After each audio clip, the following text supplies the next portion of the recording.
That night, the rain came down like the sky itself had opened. I stood on the porch of a rented cottage no bigger than a double garage, holding my little girl against my chest as if I could shield her from every storm in the world. She was asleep, her small breath warm against my neck, but my hands trembled. The truth was too heavy to ignore. We were alone. Utterly alone. My name is Lily Thompson, and this is how I almost lost everything before I even had a chance to build a life worth living. I grew up thinking family meant safety, but I learned too early that not every roof with people inside could be called home. After my parents died in a car accident when I was 6, I was placed in foster care. Eventually, a couple named Brenda and Earl King took me in. On the surface, they looked like decent people, but inside those walls, kindness was a performance for social workers and neighbors. Behind closed doors, I was cheap labor with a bed in a dusty storage room. Every plate I scrubbed, every weed I pulled from their garden, was met not with thanks, but with reminders that I should be grateful I wasn't back at the group home. Still, I told myself it was temporary. One day, I would be old enough to leave, to earn my own living and make my own family. That thought kept me breathing, even when Brenda's voice cut sharp as a knife through the kitchen or when Earl slammed doors for no reason other than to remind me I was small and powerless. But the worst of it came the night her younger brother Roy showed up.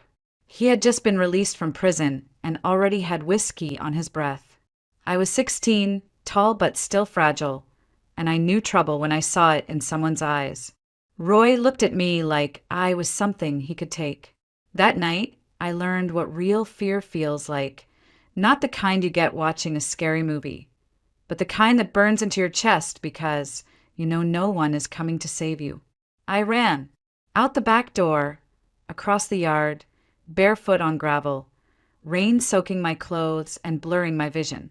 I don't remember deciding to run. I just knew I had to get away.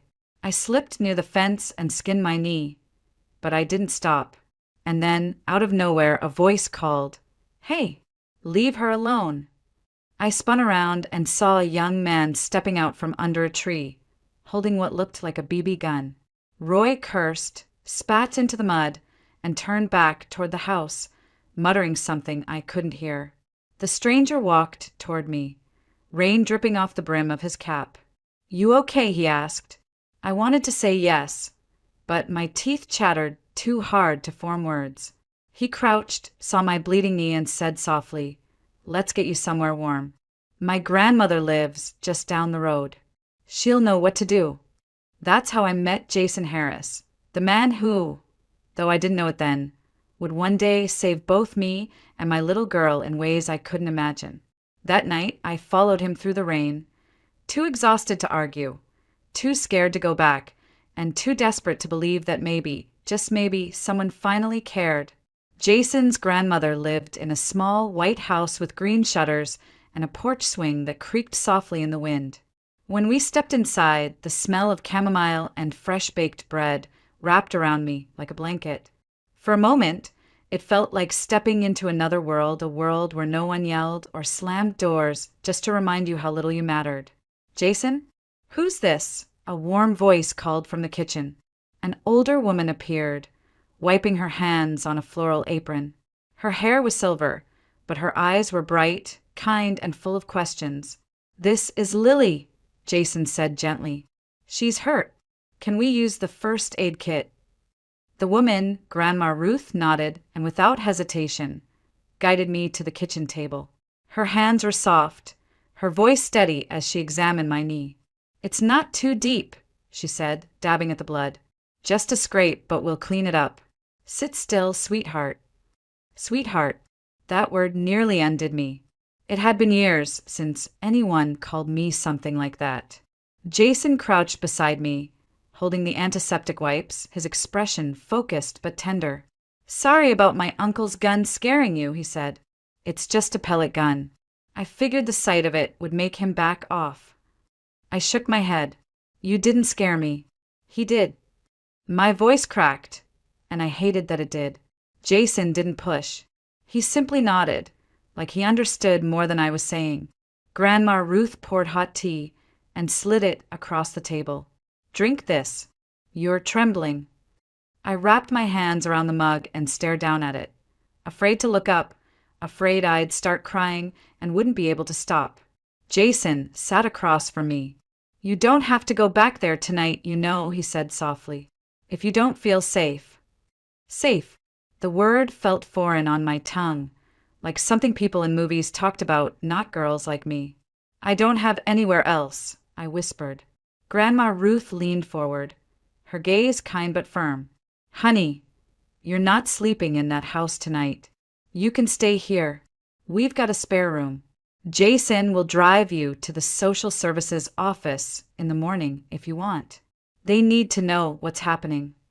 The thought of going back to the King's house made my stomach turn. I saw Roy's eyes in my mind, wild, mean, and full of something I didn't want to name. "Okay," I said, barely audible. Jason smiled slightly, a warmth in his eyes that caught me off guard. "You made the right choice." I stayed that night in a small guest room that smelled faintly of lavender and old wood. Grandma Ruth brought me an extra quilt and fussed over my pillow until it was just right. I lay there in the dark, listening to the rain on the roof, and for the first time in years, I didn't fall asleep afraid. I fell asleep hopeful. What I didn't know then was that this night would be a turning point, that meeting Jason and Grandma Ruth would plant a seed of change in me. It wouldn't bloom overnight, but it was the start of something I had never experienced before. The start of believing life could be different. The morning light in Grandma Ruth's house felt different, softer, warmer, as if it carried a promise I hadn't felt in years. I woke up to the smell of biscuits, baking, and coffee brewing, and for a moment I forgot where I was. Then it came back, the running, the rain, Roy's eyes, Jason's voice telling me I'd be safe. When I stepped into the kitchen, Grandma Ruth was already setting the table. "Morning, sweetheart," she said with the kind of cheer that sounded genuine, not forced. "Sit, eat. You look like you haven't had a good breakfast in a while." She wasn't wrong. I hadn't had a breakfast that wasn't cold cereal or day-old bread in. I couldn't remember how long. I sat quietly while she handed me scrambled eggs, bacon, and a biscuit still warm enough to melt butter on contact. Jason came in moments later, fresh from the morning air, his hair damp from a quick shower. "You sleep okay?" he asked, glancing at me.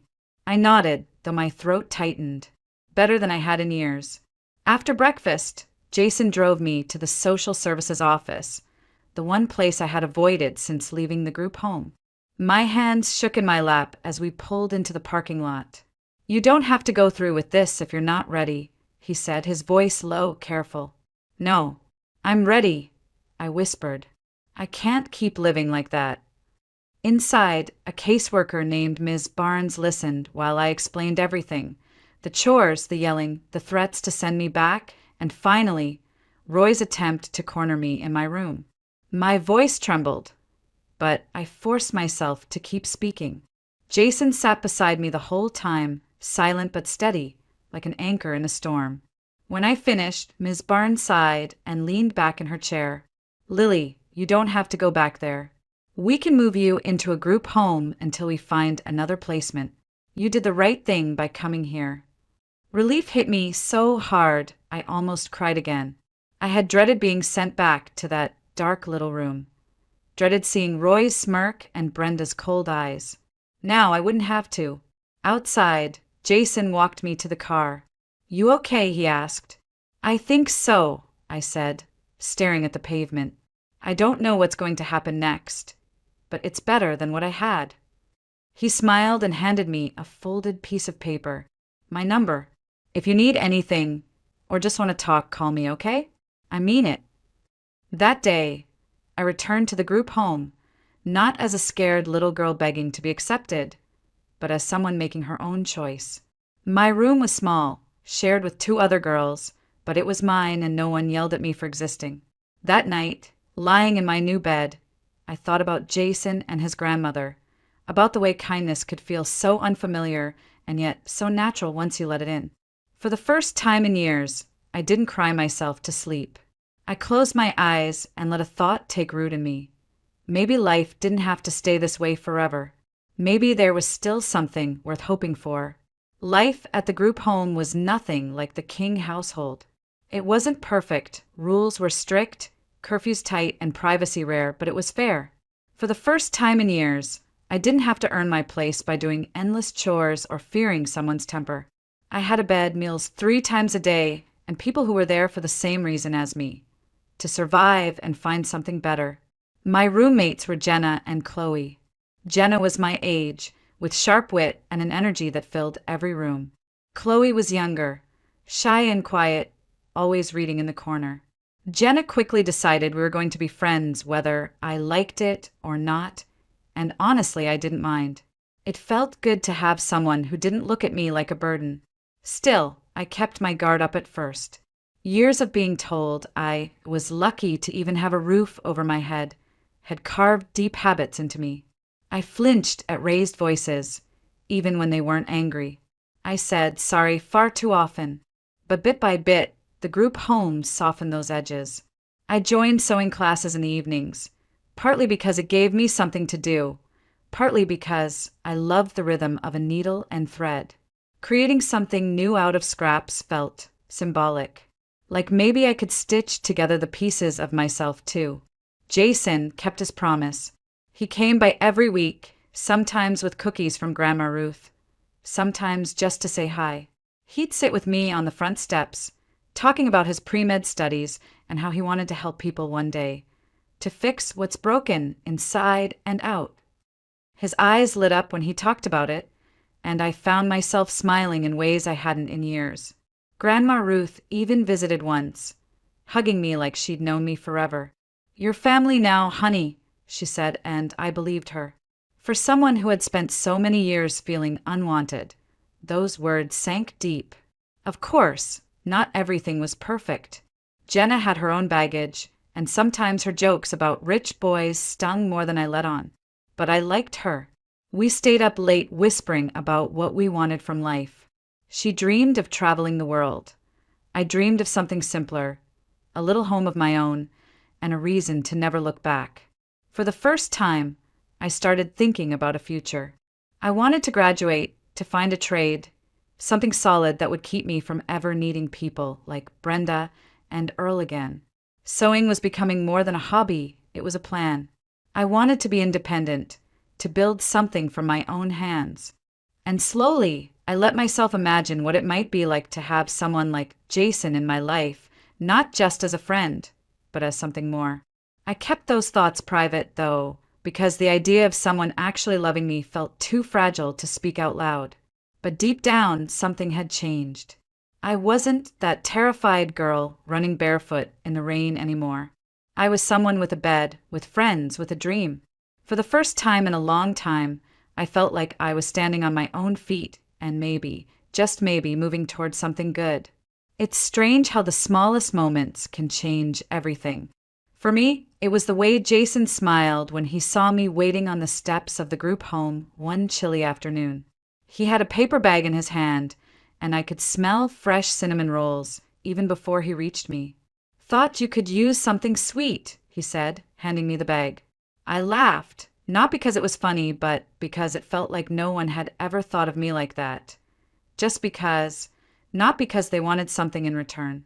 That moment, something stirred deep inside me, something I had spent years burying. Jason and I started spending more time together. He'd tell me about college, about anatomy labs and late-night study sessions, about his dream of becoming a cardiologist. "Fixing hearts," he said one evening, sitting on the porch swing. I guess I've always wanted to help people feel whole again. I wanted to tell him he'd already done that for me, that every small act of kindness was stitching my own broken heart back together. But the words caught in my throat.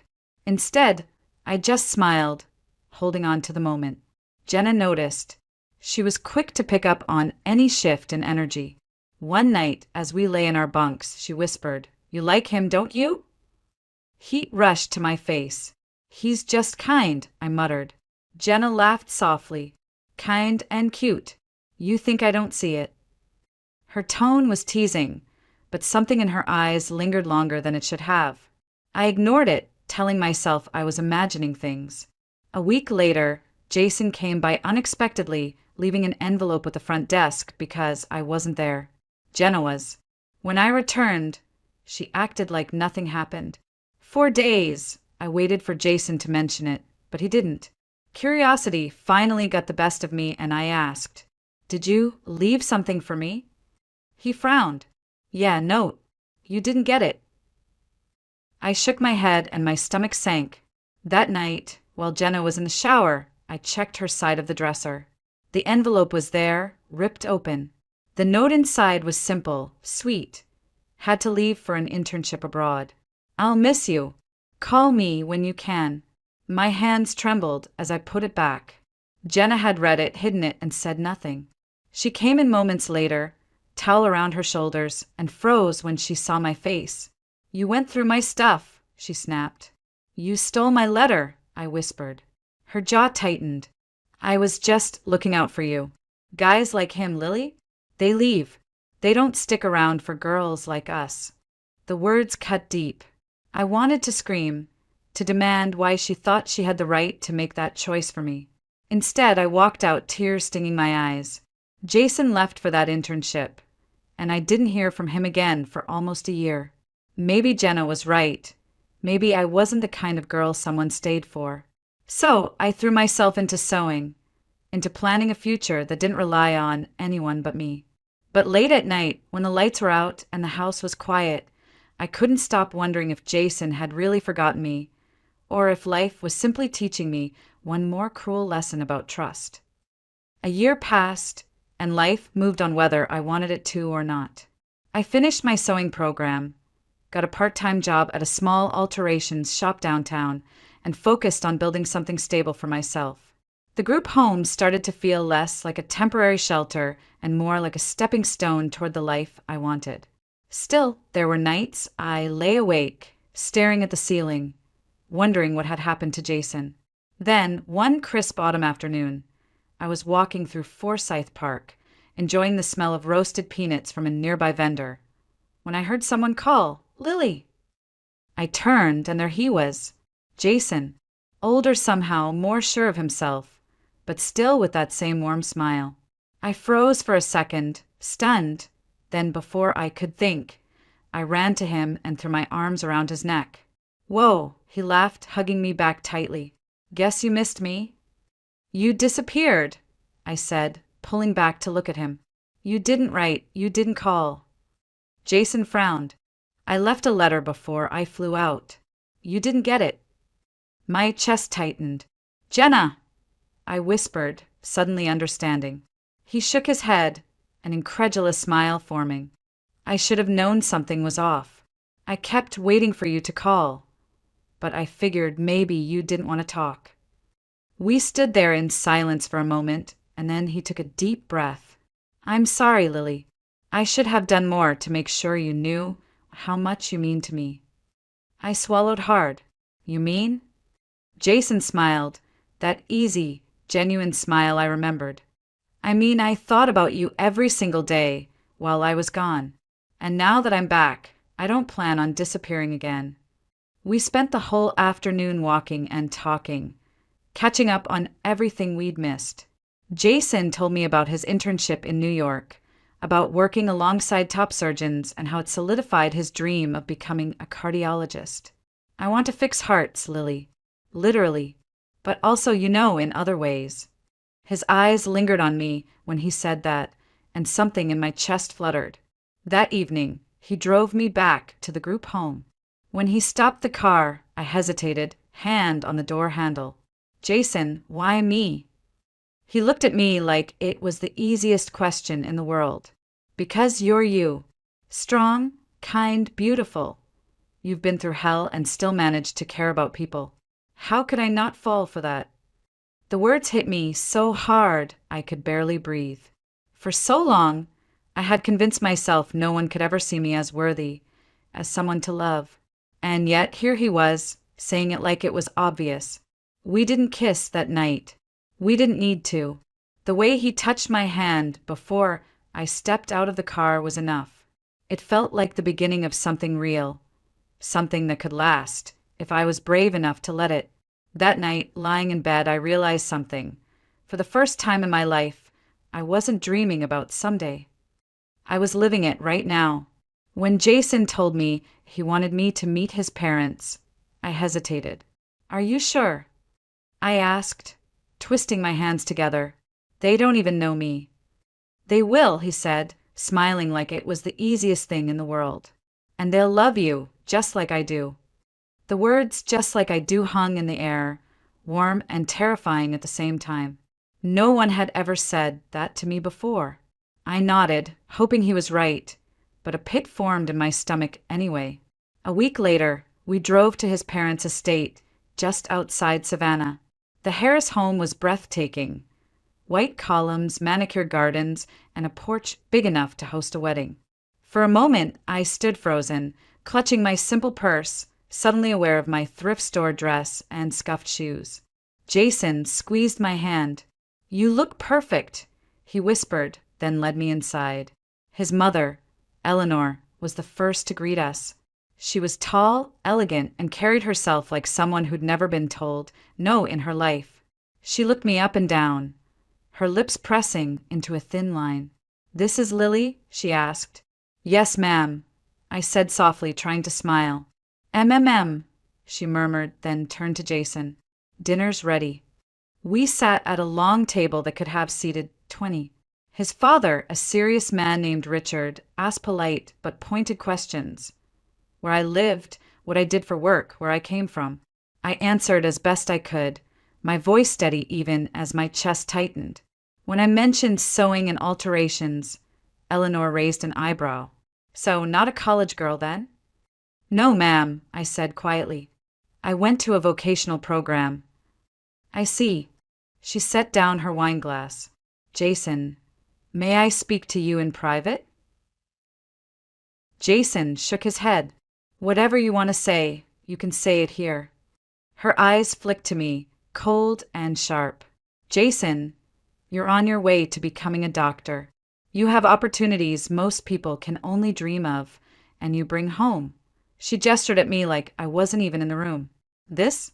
A girl from a group home? Do you even know who her family is?" Blood rushed to my face, and I struggled to breathe.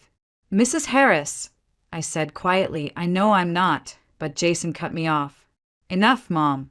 Lily's my choice, and I love her." The words should have made me happy, but all I felt was small and exposed. Eleanor's expression softened for a moment. Pity, not kindness, then hardened again. "Love doesn't pay bills, Jason. One day, you'll thank me for saving you from a mistake."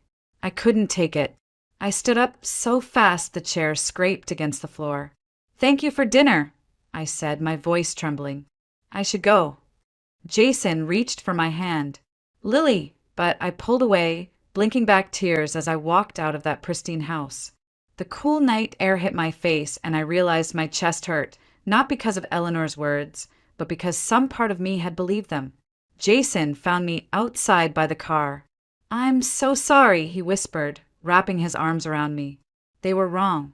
You hear me? Wrong." I wanted to believe him, but a voice in the back of my mind whispered, "People like you don't belong in houses like that." After that dinner, things between Jason and me grew complicated. He did everything he could to reassure me. Calls late at night, surprise visits with takeout when I was too tired to cook, even flowers left at the group home's front desk. But no matter how kind he was, I couldn't shake the image of his mother's face, the way she looked at me as though I were some charity case he'd picked up on the street. A month later, I found out I was pregnant. I stared at the little blue plus sign on the test, sitting on the bathroom floor of my small apartment, my heart pounding so loudly it drowned out everything else. I should have been happy. This was our child, the result of a love I never thought I'd find. But instead, fear settled over me like a heavy quilt I couldn't push off. Would Jason still want me when he knew? Would his family use this as proof that I was trapping him? I waited 2 days before finally calling him. "Can you come over?" I asked, my voice shaky. He came immediately, smiling like he always did when he saw me. "What's wrong?" Are you okay? I handed him the test, unable to speak. His eyes widened, and for a second, I couldn't read his expression. Then he smiled and pulled me into a hug. We're having a baby. I nodded, tears streaming down my face. Lily, this is amazing, he said. We'll figure it out, okay? I'm with you. Always. For a little while, I believed him. We talked about moving into a bigger place, about him picking up more shifts, about building a family together. I dared to let myself dream again until the day I saw him with her. It was raining, and I had taken an earlier bus home. As I stepped off near a coffee shop, I saw Jason inside, sitting across from Madison Clark, a polished blonde whose family owned half the real estate in Savannah. She was the girl his mother had once mentioned at dinner, the perfect match for him. They were laughing, leaning close, his hand resting near hers on the table. My stomach twisted. I froze there, watching through the glass like I was looking at someone else's life fall apart. When Jason spotted me, his face changed, surprise, guilt, something I couldn't name, and I ran before he could reach me. That night, his mother called me. I don't know how she got my number, but her voice was calm, almost sweet. Jason's a good man, she said, and he's going to do the right thing for his future. Madison is part of that future, dear. I thought you should know before you get hurt worse than you already are. Her words sliced through me.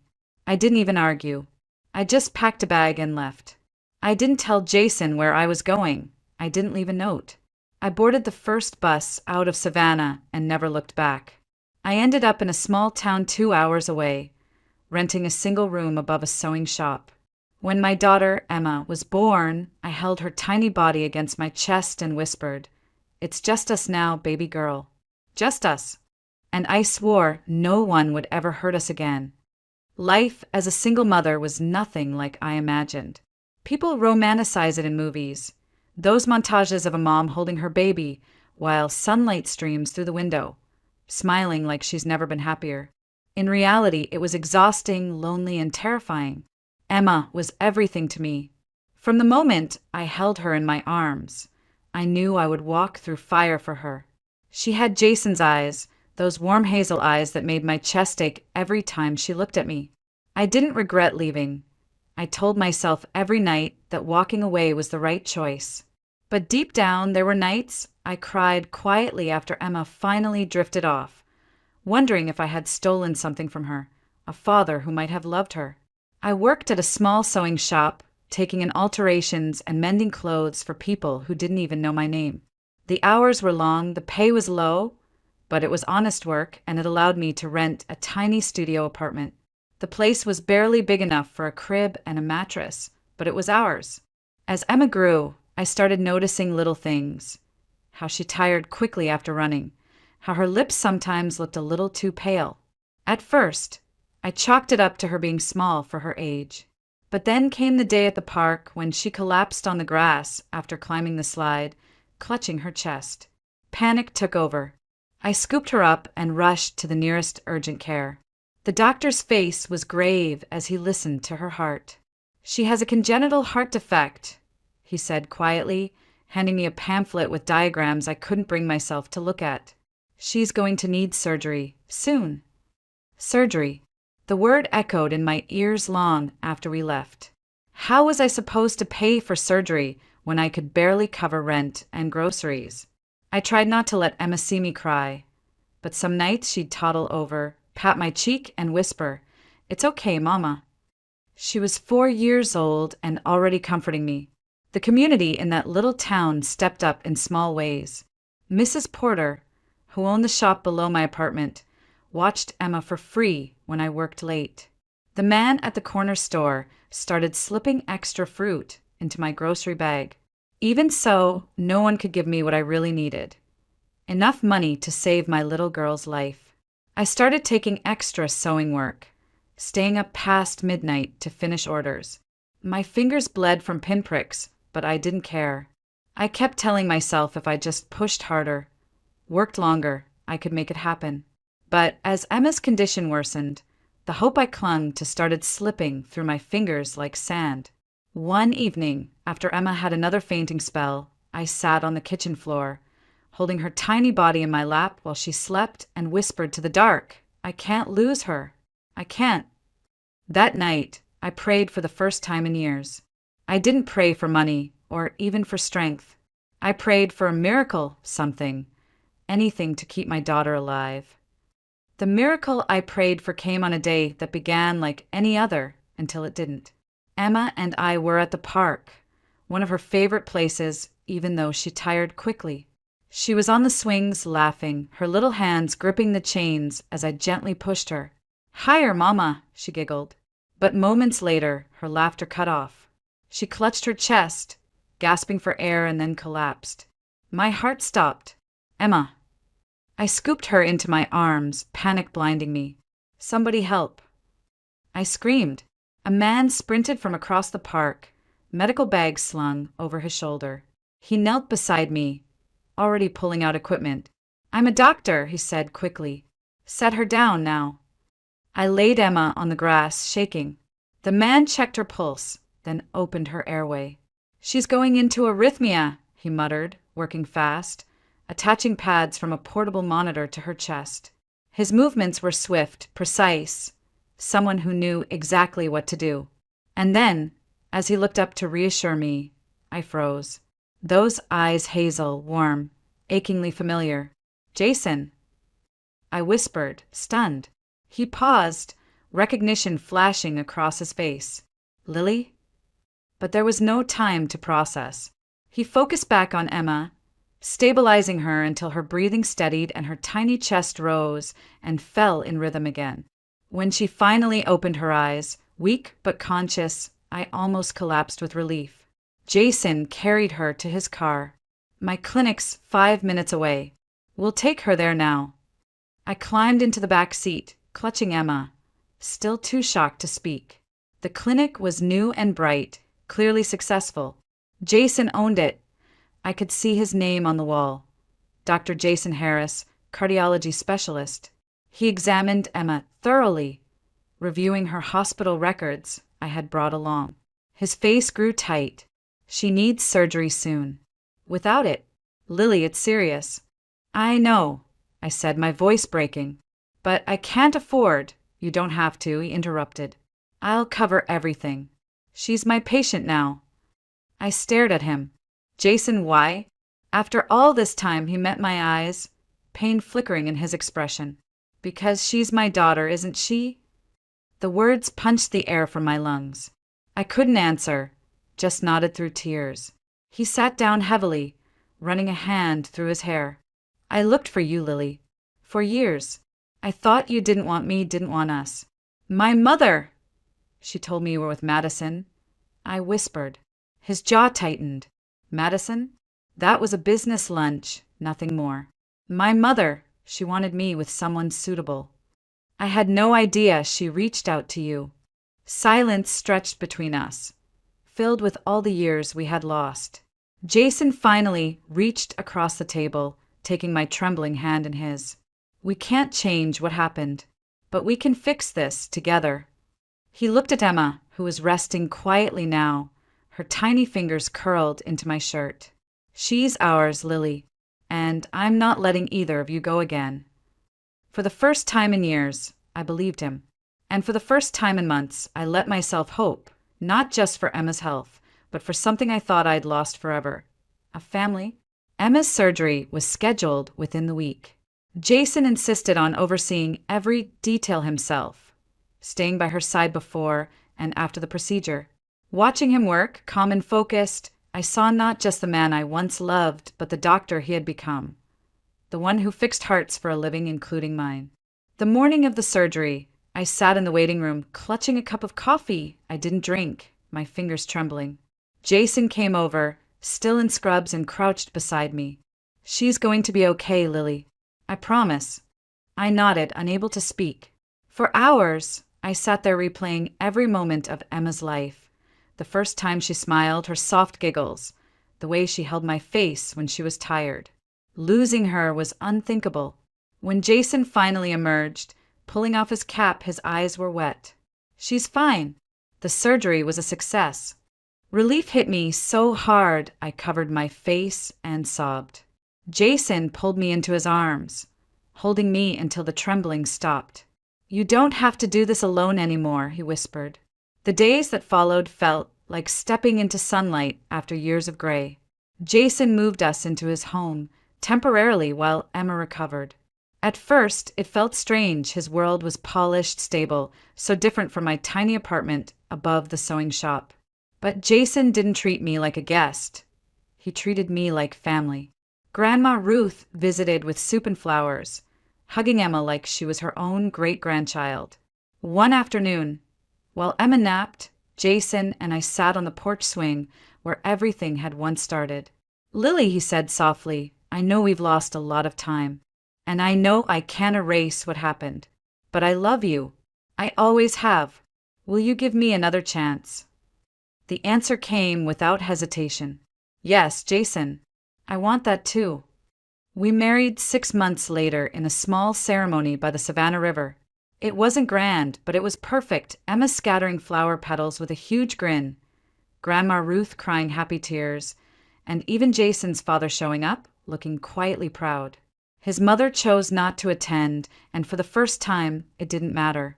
Our new home wasn't a mansion like his parents' estate, but it was ours, a warm, light-filled house with a garden big enough for Emma to run through barefoot. I planted roses along the fence, their scent filling the air every morning. Jason built Emma a swing set, and every evening, he taught her how to pump her legs higher, laughing alongside her. Sometimes, I'd sit on the porch and watch them, my heart so full it almost hurt. I thought back to that scared girl running barefoot in the rain, believing no one in the world cared if she disappeared. She was gone now, replaced by someone stronger, someone who had built a life full of love and belonging. We still faced challenges. Life doesn't magically become perfect, but now we faced them together. I had a husband who adored me, a daughter who was healthy and full of joy, and a home that finally felt like home. Looking out at the roses blooming under the Georgia sun, I whispered to myself, "This is what healing looks like." And for the first time in years, I believed it with all my heart.